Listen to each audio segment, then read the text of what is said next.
Ternyata neraka tempat laundry, nih dengar. Assalamualaikum warahmatullahi wabarakatuh. Selamat berjumpa di channel ini. Semoga saudara semua sehat walafiat, bahagia di dunia, selamat di akhirat kelak. Kesempatan yang ada, mari kita manfaatkan, merespon. Ternyata neraka tempat laundry, nih dengar. Apakah semua orang Islam ini nanti masuk surga? Masuk surga. Walaupun tidak beriman, tetap masuk surga. Itu kepercayaan kita. Ada orang yang maksiat, orang tak sholat, orang yang tidak ibadah, apakah dia masuk surga? Selagi dia Islam, dia tetap masuk surga. Tapi dicuci dulu di neraka. 2 Timotius 4 ayat 3-4. Karena akan datang waktunya orang tidak dapat lagi menerima ajaran sehat, tetapi mereka akan mengumpulkan guru-guru menurut kehendaknya untuk memuaskan keinginan telinganya. Mereka akan memalingkan telinganya dari kebenaran dan membukanya bagi dongeng. Orang yang menganggap neraka sebagai tempat pencucian sedang meremehkan pengorbanan Kristus. Matius 25 ayat 46. Dan mereka ini akan masuk ke tempat siksaan yang kekal, tetapi orang benar ke dalam hidup yang kekal. Belajar dari iman Kristen, surga dan neraka adalah keputusan kekal, bukan tempat sementara untuk memperbaiki diri. Artinya, setelah kematian tidak ada lagi proses pencucian kedua untuk memperoleh keselamatan. Udah saatnya kau mengerti hal ini. Ini bukan sekedar penjelasan biasa, tapi bentuk kasih agar manusia dapat mengerti bahwa di dalam Yesus ada kepastian. Keselamatan dalam iman Kristen bukan karena label agama, tradisi, atau kedudukan rohani, tetapi karena percaya kepada Yesus Kristus. Kisah Para Rasul 4 ayat 12. Dan keselamatan tidak ada di dalam siapapun juga selain di dalam Dia, sebab di bawah kolong langit ini tidak ada nama lain yang diberikan kepada manusia yang olehnya kita diselamatkan. Ibu Ustadz ini ngajarnya itu dalilnya dari mana? Tidak ada Bu Ustadz. Dalam Al-Quran dikatakan yang beragama Islam pasti masuk surga, atau semua akan masuk surga. Bahkan dalam konsep Islam dikatakan kalau orang sudah di neraka, itu di neraka jahanam selama-lamanya. Nah, mungkin Ibu Ustadz ini mau niru konsep 1000 tahun yang lalu ada namanya konsep purgatori, pembersihan dosa di neraka, dicuci dulu di neraka. Berarti Bu Ustadz bukan Islam 100%, tapi setengah Islam setengah Katolik begitu. Gak ada Bu Ustadz. Gak ada dalilnya itu Bu. Saya ucapkan terima kasih yang mengkritisi tentang narasi yang disampaikan oleh penceramah wanita tersebut. Saya akui narasi yang disampaikan tersebut bertentangan dengan Al-Quran.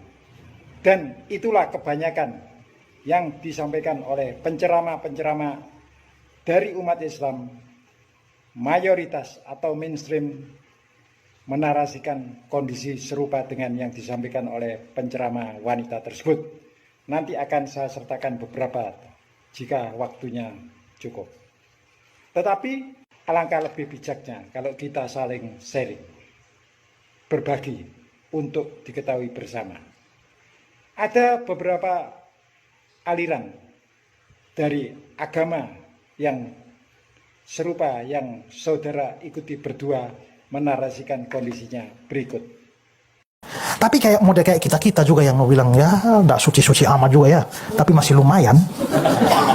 Kita ini akan masuk surga, tapi masih perlu disucikan. Maka kita perlu mampir dulu di api penyucian. Di situ kita dibakar oleh api yang tak beda dengan api neraka. Disitulah kita disucikan, dan nanti orang bisa cepat keluar, bisa lama. Tergantung dari doa keluarga yang masih hidup.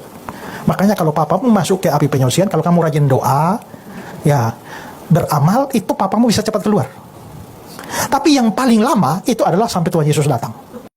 Nah, ada orang-orang yang setengah-setengah. Saya juga sama. Nah, orang-orang setengah ini kan masuk surga belum layak karena masih ada dosa akibat dosanya. Masuk neraka ada baiknya sedikit, jadi nggak terlalu bisa masuk neraka gitu ya, karena ada kebaikan-kebaikan yang dilihat oleh Tuhan. Maka bagaimana sebelum ia dimasukkan ke surga, ia harus disucikan di dalam api penyucian. Itu tadi Ecclesia Penitens. Dan namanya api penyucian, ya pasti panas konon katanya gitu ya. Namanya api. Jadi bukan air penyucian, tidak, api penyucian.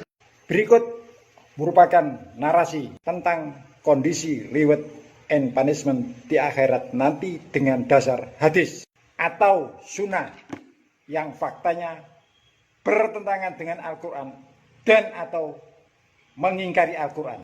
Selama dia melakukan perbuatan yang menyebabkan dia masuk neraka, minum khamar, meninggalkan sholat, makan babi, berjudi, menzinahi orang lain dan sebagainya, orang ini wajib diperlakukan kepadanya keadilan, dia dicuci dulu dalam neraka. Man qala la ilaha illallah Muhammadur Rasulullah dakhalal jannah. Siapa yang mengucapkan la ilaha illallah Muhammadur Rasulullah masuk surga. Datang sahabat bertanya, wa in zana, kalau dia berzina, wa in sarak, kalau dia mencuri, wa in zana wa in sarak, biar berzina, biar mencuri, masuk surga. Zina mencuri, berzina mencuri, berzina mencuri, masuk surga. Transit dulu. Di mana Pak Ustadz? Neraka jahanam. Tapi ada orang-orang yang kedua. Dia orang yang baik tapi kadang-kadang berbuat jahat. Bukankah itu kebanyakan orang ya? Kebanyakan orang. Oke. Skenario ini. Nah, maka menurut Al-Quran, mereka ditempatkan dalam neraka dulu. Masuk neraka. Dalam tanda kutip tadi, dicuci sampai habis dosa-dosanya. Lalu kemudian dia baru masuk surga. Untuk eternity. Tuan muslim yang berbuat dosa dan meninggal tidak sempat taubat menjadi penyebab mereka masuk neraka, ini hanya sebatas sampai bersih dosa-dosanya. Setelah dosanya bersih maka dia akan masuk ke dalam surga. Al-Quran menyatakan bahwa manusia yang kembali ke hadirat Allah Subhanahu wa Ta'ala, kondisi berdosa dan belum tobat, maka tempatnya neraka dan abadi. Tidak ada proses pencucian dan pemindahan dari neraka ke surga. Berikut narasinya. A'udzubillahi minasyaitonirrajim. Bismillahirrahmanirrahim. Wa man khafat mawazinuhu fa ulaika alladziina khasiru anfusahum fi jahannam khalidun talfahu wujuhun naru wa hum fiha kalihun alam takun ayati tutna alaikum fakuntum biha tukadzibun qalu rabbana ghalabat alaina shiqwatuna wa kunna qauman dhalin rabbana akhrijna minha fa in utna fa inna dhalimun qalaksa'u fiha wa la tukallimun. Dan barang siapa yang ringan timbangan amalnya, mereka itulah orang-orang yang merugikan dirinya sendiri. Mereka kekal di dalam jahanam. Mereka dibakar dengan api neraka. Mereka di dalam neraka dalam kondisi cacat. Bukankah ayat-ayat Al-Quran telah dibacakan kepadamu sekalian, tetapi kamu selalu mendustakannya. Mereka berkata, ya Tuhan, kami telah dikuasai oleh kejahatan kami dan kami adalah orang-orang yang sesat. Ya Tuhan, keluarkan kami daripadanya dan kembali kami ke dunia. Maka jika kami kembali ke dunia juga pada kekafiran, sesungguhnya kami adalah orang-orang yang dolim. Allah berfirman, tinggallah dengan hina di dalamnya dan janganlah kamu berbicara kepadaku. Demikian statement Allah terakhir kepada penghuni neraka. Lalu, sorry bro, meskipun saudara mengkritisi tentang narasi yang disampaikan oleh penceramah tersebut, Al-Quran memvonis Anda tempatnya di neraka. Sekali lagi sorry ya. Berikut dasar dan buktinya. A'udzu billahi minasyaitonir rajim. Bismillahirrahmanirrahim. Inna Allaha yudkhilul ladina amanu wa amilus solihati jannatin tajri min tahtihal anharu wal ladina kafaru yatamatta'una wa ya'kuluna kama ta'kulul an'amu wan naru maswalahum.